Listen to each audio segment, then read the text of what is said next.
Hello, dear people, and welcome to the fourth edition of Reportercast for September 2022. My name is Matei Rosca, the journalist hosting the podcast. We have with us today a legend of international banking, wealth management, law enforcement, and campaigning against corporate crime. He has made his name as the man who single-handedly tore down the centuries-old tradition of Swiss banking secrecy and arguably brought about a fundamental change in the way the rich, famous, and infamous of the globalized economy conduct their financial affairs anywhere on earth. It's arguably thanks to him personally that it's now impossible to get an anonymous numbered bank account in Switzerland and beyond. And not only that, but due to his exploits, this man was jailed. He admitted to certain economic crimes, but he was also given over $100 million as a reward by the same US government which put him in prison. There's American justice for you. It should be clear by now that our guest's name is Bradley Birkenfeld, who is also the author of an autobiography called Lucifer's Banker. Thanks for coming on the show, Brad. Well, thank you for having me. And just to clarify, I only admitted to a one count of tax conspiracy, which is quite a bogus charge, and it doesn't exist anywhere else in the world but in America. So you can see how corrupt the justice system is in America. But just to clarify it, it was just a one count charge of to commit tax conspiracy. One count. Fair enough. And before I get into the questions, I would also like to thank our advertisers at H5 Strategies in Bucharest, an executive and political consultancy group specialized in Eastern Europe, Central Asia, and Africa. Now, Brad, please, for the people who have yet to read your book, tell us a bit about yourself, where you grew up, how you became a banker, and how you ended up with UBS. Certainly. Well, I'm an American. I grew up in the Boston area of Boston, Massachusetts, for your audience who may or may not know where that city is. And I was the youngest of three boys in a family where my father was a neurosurgeon and my mom was a housewife. And I had a good education in the Boston area, went to a private school, high school. And then I went on to the oldest private military school in America called Norwich University, where ROTC was founded, where you can pretty much go into any branch of the military and become an officer, but also get a degree in whatever your major is at the time. And my major was economics. So what I did was after school, I had spent a semester in London as an economics major. Then I came back to America and I worked in a bank that I'd worked in summers, State Street Bank, as a currency trader. That was a great experience. I dealt in worldwide currencies. This is long before the euro, back in 1989, and really enjoyed the experience of understanding global markets and being immersed with very intellectual people, people with MBAs and CFAs and PhDs and so forth. I think it's critical for people to understand that, when you're young, you're eager to learn. And at that time, the world markets were still developing in a certain extent because we were multi-currency and multilingual and so forth. But you had a system in which cross-border trading and so forth was critical, and it was facilitated through foreign exchange. Anyways, I had left America and then went to Switzerland after 4 years in America to get my master's in finance. And while I was in Switzerland, I was hired by Credit Suisse Private Banking in Geneva. And then from Credit Suisse Private Banking, after a few years, my boss had left. I was recruited by my next boss to Barclays Bank in Geneva. And after several years there, I was headhunted from a very large executive headhunting firm in London to go from Barclays to UBS, where I was a director of the bank and I was the head of business development for all of North America, Canada, and the US. So I had quite an interesting experience and really enjoyed my time in Switzerland, not just academically, but professionally, and made a very good career until I started blowing the whistle on the illegalities committed not only by UBS, but all the Swiss banks. Well, that's very interesting. And just to give our younger listeners a flavor, nowadays everybody talks about due diligence, tax avoidance, making sure everything is legitimate. But back then, things were done on a handshake and the wink, and maybe not every bank was careful to obey every rule. Is that correct? And could you give us a bit of an anecdote of how deals were done back then? It's important for your audience to understand the history behind Swiss bank secrecy. And Swiss bank secrecy actually has a place. Unfortunately, it was abused and taken advantage of. So, just for the historical standpoint, when the Third Reich under Adolf Hitler came to power in 1933, they had ordered anyone who moved money outside the country, Reichsmarks, Deutschmarks, and so forth, would have been shot, would have been killed. Why? That was to keep money for the new upcoming war effort, which was World War II. So you can understand the mentality behind that. You don't have to agree with it, but it was quite severe. The Swiss took an opposite approach.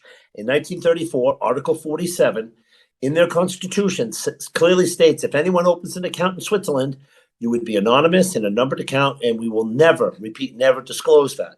So you can understand why it came about because of this Nazi Third Reich aggressiveness. It's very important to understand the historical perspective and significance. Okay, but through the years, that secrecy, just like you have medical privilege, you have legal privilege, you have clergy privilege, you have bank privilege, which made sense. Unfortunately, it was abused, as we know. So then what happened was nefarious and illegal acts were facilitated through Switzerland, through bank accounts, companies, foundations, trusts, and so forth. So what happened is, essentially, you had all these different kinds of illegal crimes, from bribery, extortion, insider trading, tax evasion, and so on and so forth. Now, tax evasion is not considered a crime in Switzerland. I worked in Switzerland. I had a work contract in Switzerland. I had my residency in Switzerland. So I followed the laws of Switzerland perfectly. The issue comes down to is what we could do when we left Switzerland. Now, if you go to Saudi Arabia, they don't have taxes, so tax evasion is not an issue. But we weren't going to Saudi Arabia in particular. We were going to North America, which does have very stringent tax laws on income tax, capital gains tax, and inheritance tax. So that's really where your audience has to sort of understand the complexity here of every country has different tax laws, and it just depends how you treat them. But within Switzerland, those laws did not exist. Tax evasion was not a crime. It was not considered a crime. So if you and I were working in Switzerland and we made our salary and paid our tax, we could then walk in the bank, put in the money, and never pay tax on it again, legally. So it's just important to understand that. Not everyone was, a drug dealer or arms smuggler or human trafficking or insider trader or something like this. Did that exist? Yes, it did. And it existed in many other places where you've heard many stories about this. But I think it's important to understand that there was 140 banks in Geneva when I left in 2008, and today there's around 70. So around, give or take, 80 or 90 have vanished or merged or gone out of business. So I think it's important to understand that as well, because what had happened was the U.S. government failed to ever do their job. They're such a big law enforcement body. They argue how tough they are, how much they have in their budgets and law enforcement officials. But why wouldn't you have ever uncovered this international tax scandal? The largest and longest running in history, period. The problem was, and it's quite clear to you and your audience, they didn't want to uncover it. Why? Because just at UBS, I uncovered 19,000 millionaires and billionaires who were evading income tax, capital gains tax, and inheritance tax. They were cheating the tax man. They were probably hiding it from a spouse and maybe a business partner. So you can see this was really a vehicle for people to put a nest egg, fine, diversify their assets, okay, multi-currency, great. But you can't go around and think that you can use this as a vehicle to break the law. And that's what they were doing. And at some point, you just decided you can't accept this anymore, and you copied a load of files. There's a scene in the book where you describe spending all night copying and sort of diligently putting together spreadsheets and so forth. And then, if I'm not mistaken, you traveled first to Boston and then you approached the Department of Justice. Could you take us through that a little bit and first start with the thinking that triggered the whistleblowing? Well, again, I was a director of the bank. I managed a large amount of money for clients, around $450 million. And I traveled quite frequently to America to see existing clients and get potential clients. The problem was when a colleague approached me within the office and showed me a 3-page document, which is in my book, Lucifer's Banker, and on my website, lucifersbanker.com, that clearly shows that they had slipped in a 3-page memo without telling us about it and without training us on this document. Now, as a director and several other directors within the firm, they had not heard of this either. So it was really the bank secretly putting it in our intranet, the internal computer system, without telling us or training us. So what does that mean? Well, the document speaks for itself. It contradicts everything we were doing. It says you can't open new accounts with clients in the U.S. You can't give them investment advice. You can't give them marketing materials. But they were paying us to do this. That's exactly what they were doing, telling us to do. So I realized immediately that this was a very, very dangerous situation. Why? One, that they lied to me and my colleagues, but they also lied to the clients and the shareholders. And this is very, very serious because this wasn't my bank. This wasn't my memorandums. This was theirs. And when I approached them on this, they were in denial. The head of legal and compliance, I wrote to them personally as a director. They never answered me, not once, but twice, but 3 times. So after the second time, that's when I started. I didn't steal documents. I took documents that were given to me, which makes them my property. And I took them home. And I wanted to make sure I had files that would support everything I was saying. Because you can say whatever you want. You know, I had dinner with God last night. Well, do you have a menu or do you have a document that shows you were sitting with God at dinner? I mean, I say that in jest. But you see what I'm saying is that if you don't have documents to support what you say, it's very, very easy to attack someone and criticize them as just, angry or bitter or what have you. So anyways, I had all of this, and I knew it was the only way to make sure that the story could be told properly and truthfully. So at that point, I quit the bank. They wouldn't give me an answer to the 3-page document of cross-border business. So I said, I will get an answer whether you like it or not. And then I'm on something called gardening leave. Gardening leave for most European banks is where you get paid 6 months of your full salary, but you just don't go to work. That's so you don't cannibalize your clients, meaning take them to a new bank or what have you. And the bank wants to sort of protect those assets. Understandable, but I was still an employee, but full salary, but I just stayed home or I went on vacation or what have you. So I sent my complaint to the board of directors of UBS in Zurich. Well, my legal and compliance department won't answer me. I'll go right to the top. So I sent my certified mail to every member. I said, now it's your problem. And that's the best. Why? Because the legal liability of a bank is if you knowingly break the law, your directors and officers' insurance does not cover you. Well, they called an investigation. They asked for my help. Ironically, they need my help to tell them how they're breaking the law. So I brought my attorney and we met with them. But I found out two and a half weeks later from my former colleagues, I met them privately, and they covered it up again. They covered up the whole investigation. So this wasn't about an investigation. This was about a way to cover themselves so they could get away with it. This was blatant. This is knowingly criminal conduct. So I said, okay, now I will checkmate you. So I went to the U.S. I thought my own government would accept me. But what I found out later was they were very hostile towards me.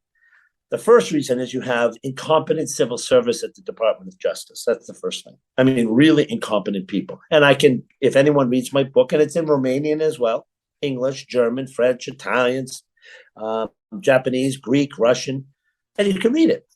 Secondly, how is it that all these years, for the last 50 years, let's say, the U.S. government never penetrated Swiss bank secrecy? Why? You can go into wars and spend billions of dollars. You can fly to the moon. You can go under the sea, but you can't find out what's going on in Switzerland. Really? Interesting. Okay. So one courageous whistleblower, Brad Birkenfeld, comes in and gives them the mother lode, and they attack me. And the only banker to go to jail in the financial crisis was me. Why?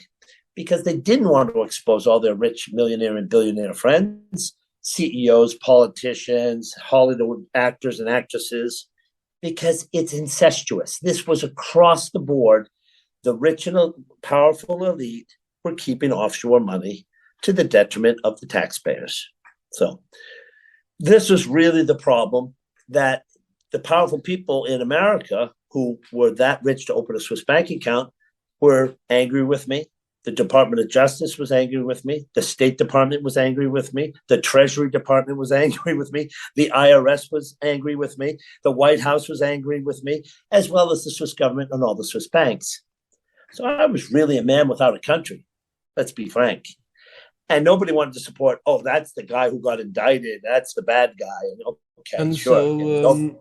so you went to America with the documents. You went to the Department of Justice, and they weren't really that interested. The next thing you knew, there was this guy Kevin Downing who wanted to put you away. Can you tell us a bit about that? Well, it wasn't they weren't interested. They were hostile towards me. I mean, they really felt as though they said, you're not a whistleblower. I said, well, it's not up to you to decide. If you call me a giraffe, that doesn't make me a giraffe, you know. But you can see the hostility between someone like myself, who's fairly well educated and well traveled and so forth, and really useless and incompetent civil service who sit in Washington. So Kevin Downing and his cohorts there really were embarrassed, because I essentially was saying, why haven't you done this? Why do I have to knock on your door, fly from Geneva to Boston, Boston to Washington, to tell you about the biggest, the largest and longest running tax scandal in the world? So you can see there was a real problem here. And I realized right then and there, this was going to be a big, big problem. But fine, you know, I'm a big boy, can handle it. But the point is, it just shows you, if this is the kind of thing you're going to show them, what else are they screwing up in law enforcement? And sadly, it's extensive, and your show is not long enough to talk about all of them. But it was hostile. It was their incompetence. They didn't uncover it. They didn't want to uncover it. Even when I was there talking about it, they were very aggressive towards me. So I said, what am I doing here? So I pretty much kicked my attorneys under the table. I said, get me out of here. I don't want to deal with these idiots. Ultimately, it came down to a very simple thing. There's two things in America under the legal system you can get. One is immunity, and one is a subpoena. Immunity gives you immunity so you can't be prosecuted. A subpoena forces you, from a government standpoint, to testify about the truth, which I told them about the truth. I was coming to them. They didn't come to me. I went to them. And they wouldn't give me either of them. They said, no, we're not going to give it to you. I said, you're not getting the names. I said, well, we want the names. I said, I want a subpoena. They said, we won't give it to you. Well, sorry, not going to give it to you, because I'm in jeopardy in Switzerland. I have no protection. And that's where I lived at the time. So I left there and went to the U.S. Senate and got a subpoena from the U.S. Senate, which was at the time democratically controlled, and this was a Republican DOJ. Ultimately, what happened was they were so furious, because then I went to the SEC, the Securities and Exchange Commission, the Internal Revenue Service, and the U.S. Senate, and testified for hours upon hours with documents and documents and documents. So in essence, I gave them the keys to the kingdom, and they loved it, but DOJ hated it. Once again, why? They couldn't take credit for this. They didn't do their job. They hate whistleblowers, and they didn't like the way I was talking to them. Like, you know, I pretty much said, you guys are really stupid. Why are you even working here? I wouldn't trust you. If you said that, then you can imagine how they might have got a bit offended. But you know, never mind all of that. Can we put also one question to bed that I just had on my mind? Did you ever, in your 2 years in prison, did you ever join a gang or get any prison tattoos? No. This for your audience, this wasn't a real prison. This is called a camp. And a camp means no fence, no prison cells. It was just bunk beds. It's almost like a sort of a reform school, if you will. You know, I was playing tennis every day, lifting weights. I was jogging and so forth, staying in shape, reading a lot, helping other inmates with their cases. So there was nothing like that. This was really a very simplistic place to be, in which, sure, they took my liberty away, but I spent all the time giving foreign interviews. People would come from all over the world to interview me. And I helped other inmates with their injustices that I saw. I witnessed them. And I thought that was important to do. So, and I started the framework of my book, which I did publish once I got out of prison, and it's highly successful. It's in 8 languages. Fantastic. And then came the vindication, basically. All the press coverage vindicated you, and all the fines, all the recovery orders. It was endless, really. So then there was the award. And could you say, for the record, how much the award was and how much you had to pay in tax? And yeah, let's do that. Well, the nice thing about this award was it was the very first IRS whistleblowing award. That was the first one and the largest one. It was $104 million, and I paid around $35 million in tax. So, give or take, I took away $75 million net. And the interesting thing about that is that not only was this a vindication, but it shows you that the information I gave was unprecedented, historic.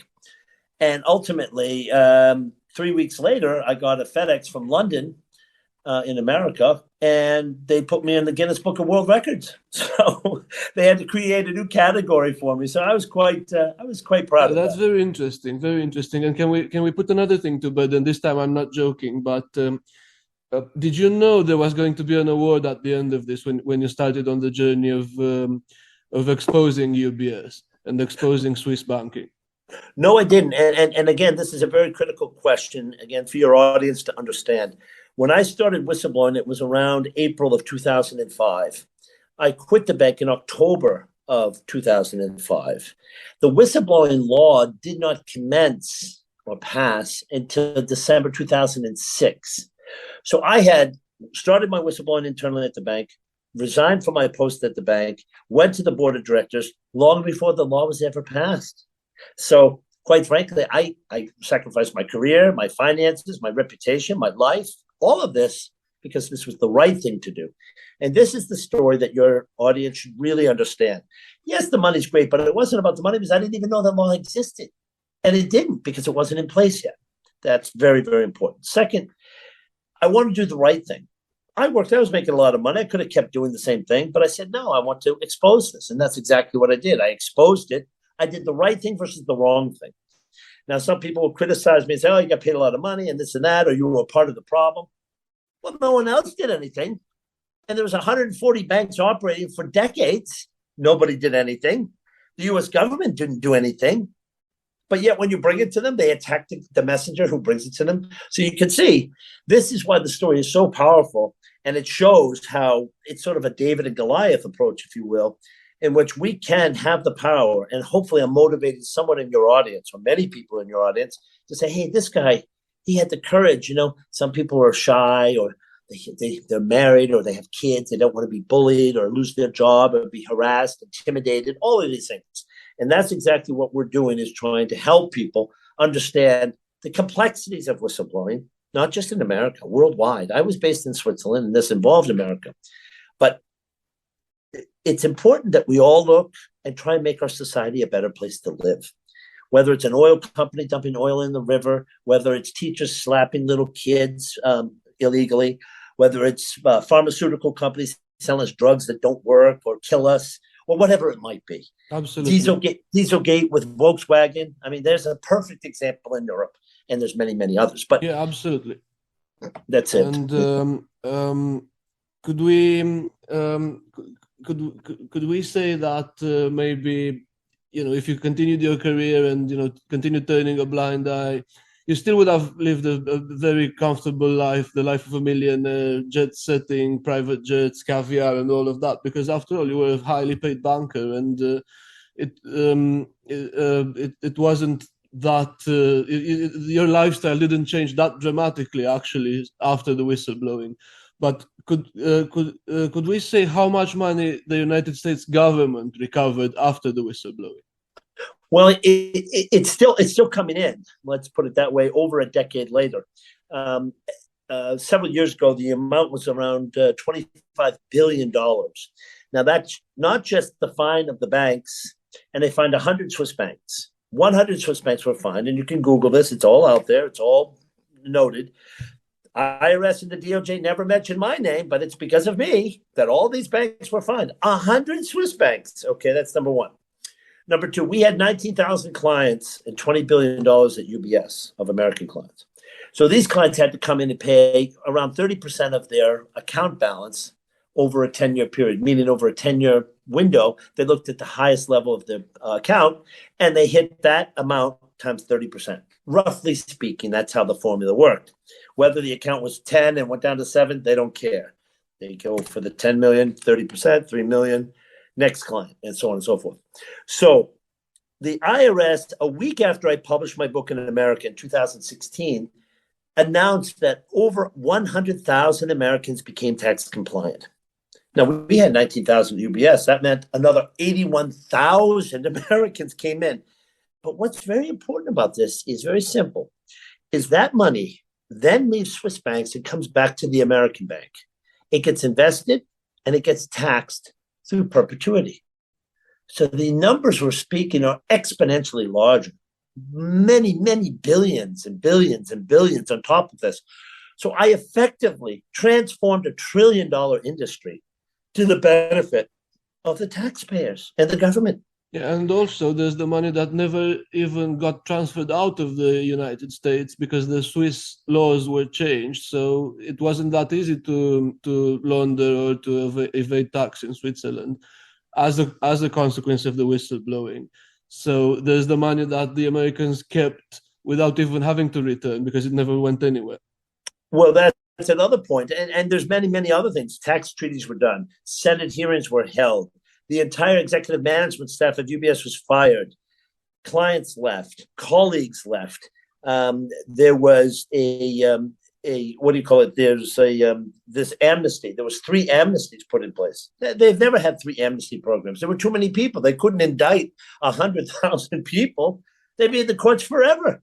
So what they did was they tried to make it simple and say, just come in and pay your 30%. You'll keep you anonymous and move on, which I don't generally agree with, but there are some other things there as well. So why is it that one person has to step forward to change a decades-long, trillion-dollar illegal business? Whether it's the drug business, whether it's the arms business, whether it's human trafficking, terrorist financing, insider trading, and offshore banking.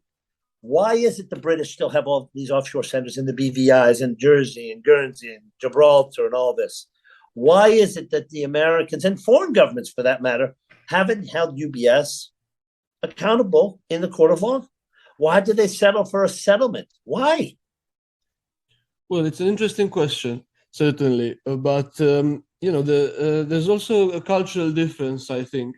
And after your case, the Americans actually built upon their whistleblowing regulations, and they developed this idea of offering rewards, and they're offering record rewards every year now, and they're discovering a lot of wrongdoing. And arguably, as a result, corporate America is a lot more civilized these days than it used to be. And they're doing a lot more good in the world. But in Europe, there's still a lot of reluctance and skepticism towards whistleblowing. In Europe, the European Commission has kind of tentatively said it might offer rewards to whistleblowers, but it's not clear how that project is going. And the countries are not doing much. And Germany, the biggest economy of all, is, I suppose, quite hostile, and the culture in Germany is quite hostile to whistleblowing. Now, why do you think that is? Well, let's put it this way. I've testified. I've helped the German tax authorities, the Greek tax authorities, the Canadian tax authorities, the British tax authorities, and I've testified in the French trial against UBS in Paris. The problem is, a lot of these politicians, as you saw in France, had offshore accounts. They're part of the problem. The Greeks don't pay taxes. All the Greek politicians had money in Switzerland. So the very fact that someone in the EU, in Brussels, has not moved their ass to do something is something where I take that personally. So I've been to Brussels. I've lectured in Brussels. I've criticized the politicians there. I've followed them around and harassed them in public. Why? Because they're just giving lip service to people. If you're a taxpayer in the EU, which you are, why wouldn't you be angry that they're not doing anything to support this. The Americans did it. Not that the Americans do everything right. I'll be the first one to say it. But with this situation, Senator Grassley, who set up this law and enhanced the law from 1986, has been the most successful law in U.S. history. So I tried with the Greeks. I met with Greek prosecutors. I gave them information. It's all there on my website. It's there in my book. I helped the Canadians. They buried it. No trial, no fine, nothing. Canada, on a per capita basis, had more money than the U.S. market did at UBS. They had $5 billion. We had $20 billion, but we're $350 million. They're $35 million.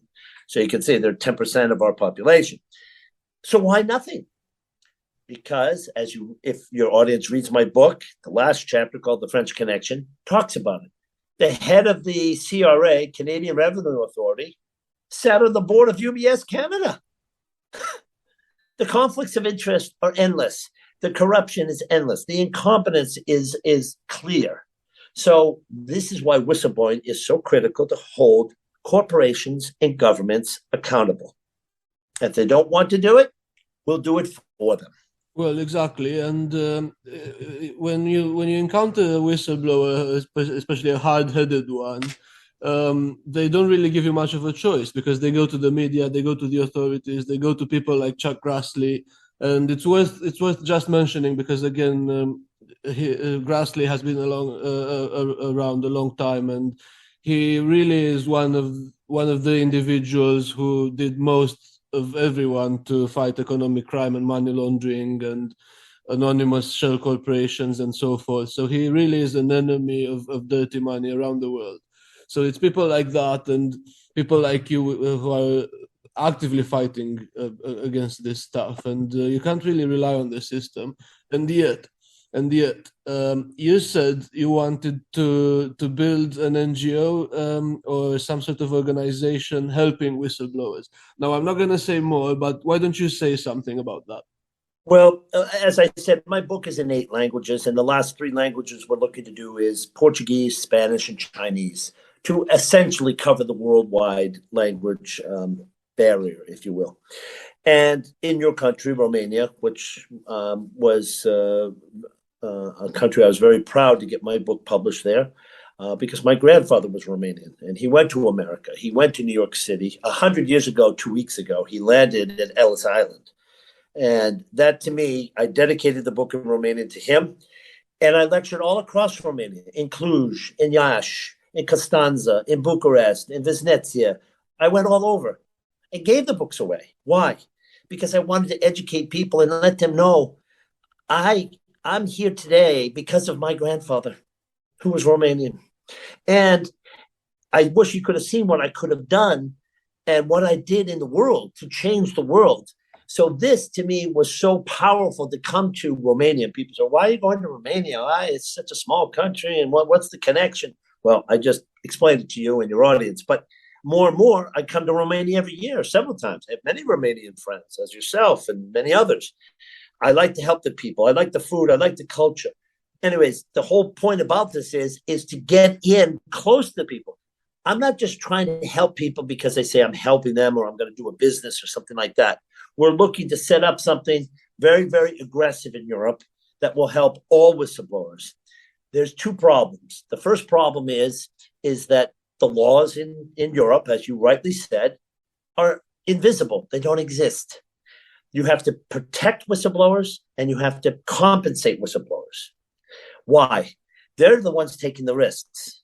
And actually, law enforcement should embrace whistleblowing, because whistleblowing is an extension of law enforcement. They're saving them time, money, anguish, all of this to solve a crime. So why not help them? Why not embrace them? Now, you may not like the fact that they're going to get paid. Well, sorry, that's just the way the world works. How many times have you seen advertisements to get a drug dealer or a terrorist? And they say there's a $10 million reward or whatever. What are you doing? You're paying a whistleblower. Exactly. And there's this is something that Europeans have yet to get their heads around. And can I twist your arm and get you to put a date or a year at least on this organization? When is it going to be launched? When will you help your first whistleblower? I've helped many whistleblowers. I have many right now that contact me, and I'm more than willing to help any whistleblower that comes forward. Again, there's two types of helping whistleblowers. There's the monetary side, which is very important because it's expensive if you quit your job or you have a family or you have children or a husband or wife or whatever. The American system, whether it's a U.S. company, a stock listed company, or a subsidiary, or U.S. dollars involved in foreign corruption or illegal waste, fraud, and corruption, you can get paid as any person in the world through the U.S. system anonymously. And we filed many cases for foreigners in this regard. Why? It shows the system works, number one. Number two, it's a quick way to eradicate this waste, fraud, and corruption. And third, it sends a message. If you don't like whistleblowing, don't break the law. It's that simple. But unfortunately, as we know, there's a lot of greed and jealousy and corruption and crimes that go on. So we need whistleblowing. Whistleblowing is just like a system of stabilizing society. Don't you want to live in a good society where people do the right thing? We stop at a red light. We go at a green light. We don't generally speed on the highway. We don't steal from the bank or whatever it might be. Why? Absolutely. Because we're civilized. Absolutely. And before the next question, I would like to thank our advertisers at H5 Strategies in Bucharest again. They're a consulting firm specialized in Eastern Europe, Africa, and Central Asia, and they advise executives and politicians. And now it's also worth saying that our advertisers will never get involved in the content, and this podcast and Reporter.London, the website, is always going to be independent of any outside interference. But we thank our advertisers for their support. Well, now, I would counter that with you, and I'd say I think you and I should go see your advertisers. They're your advertisers. I'm not trying to get in the middle of this, and say, why don't they have a lecture in Bucharest where you and I do this type in person? Well, that could be something. Yeah, well, we can certainly follow up. Right? It could be something interesting. But sorry, I wanted to bring something up again about current events now with the war in Russia. We know there's a lot of Kremlin-linked money in Europe, especially in Europe rather than America or elsewhere, and there's a lot of sanctions. So a lot of these companies are obviously trying to find ways around the sanctions. So isn't it the case that it's a bit urgent now to stimulate whistleblowing, to encourage whistleblowing, and to reward it even, to be able to make sure that the Kremlin isn't able to continue its campaign of conquest and war in Ukraine and actually obey the sanctions? Well, it's a very good case in point that you raised, the war in Ukraine. There's no war in Russia, it's in Ukraine, sadly. I think the problem we have here is, again, you have a dictator who has abused his power, who has brainwashed and put propaganda to his people, because I really don't think the Russian people understand fully what's going on. It's similar in some respects to this poor woman in Iran recently who was killed by the police for not wearing a headscarf. Now, I'm not trying to get into religious issues here of countries, but when you abuse someone physically and hurt them and kill them in this case, or in Russia's instance, where you invade a very innocent country, which was part of Russia before, and kill innocent women and children, this is unacceptable. I don't care who you are. I don't care how much money you have, how powerful you think you are. We all have to unite to expose and undermine their illegal operations. This is what's a powerful tool to unite and strengthen people to come forward and do the right thing. Now, sadly, the European Union and other governments are weak, and they haven't really taken us to the next level. I would cancel every flight from Russia. I would cancel every Russian operation in Europe and say, you want to invade an innocent country? We don't want you part of our society, period. And that's just the way it has to be. And I think that's where the governments have to be stronger, but hopefully there'll be other whistleblowers who will come forward to expose this. The problem is, and I would hold these bankers and accountants accountable as well. Why? They use straw men and front men to shield the money so the name isn't there. This is the oldest trick in the book. We know exactly how this is done. And people like me and other bankers who have come forward as whistleblowers can help in that regard. but the governments aren't really doing their job. Again, they're failing. So we really need people to come forward and do the right thing. We really need governments to start doing their job, and we need to hold these people accountable who are breaking the law. And that's, in an essence, what we need to do, especially in this Ukraine situation here, which is very, very dangerous, number one, but it's very sad to see innocent women and children suffering. So back to sort of geopolitics and the finance of geopolitics. London itself is a global financial capital, and we've had changes of monarch, changes of prime minister, and all sorts of political turmoil lately. And in between these, there were some economic crime reforms that I think might be delayed, if not sort of shelved for good. Now, even in those reforms, there wasn't any talk of providing rewards to whistleblowers, and there's still a lot of resistance. Now, what's your message to lawmakers in the UK who govern the City of London about rewards to whistleblowers and about setting up some sort of independent body to protect whistleblowers from retaliation? First and foremost, invite me to talk to Parliament in the UK. I'll travel there for free and I'll speak for free. That's the first thing. And if you don't want to invite me, you've got something to hide. Secondly, they're part of the problem, not part of the solution. Some of those people in Parliament, I'm quite sure, have offshore accounts. Tony Blair's been exposed and several others, and they come up with all these excuses why they had these offshore accounts. Mm-hmm. Interesting, they didn't mention them before they ran for public office, but they mentioned it after they get caught. Third, why is it that the UK, it's not a financial center, it's a money laundering center? The money laundering that's going on in the City of London is disgusting. The real estate market, the art market. Why is it today that Sotheby's and Christie's does not expose the buyer of multi-million-dollar pieces of artwork? Why? Why should that be anonymous? Okay. That's interesting. Yeah, that's called money laundering. Trust me, I used to go to Christie's and Sotheby's. I saw what went on. It's a joke. So Christie's and Sotheby's, and remember about the price fixing they had back, 20 years ago, where the U.S. held them accountable and fined them. Christie's and Sotheby's were fined for collusion, price fixing. Okay, but why is it anonymous? It's because it's money laundering. Secondly, why is it that the UK promotes all these offshore centers? Guernsey, Jersey, Isle of Man, Gibraltar. Bermuda, less so, but still there. Hong Kong, less so, but it's still there. BVIs, and so forth. Why?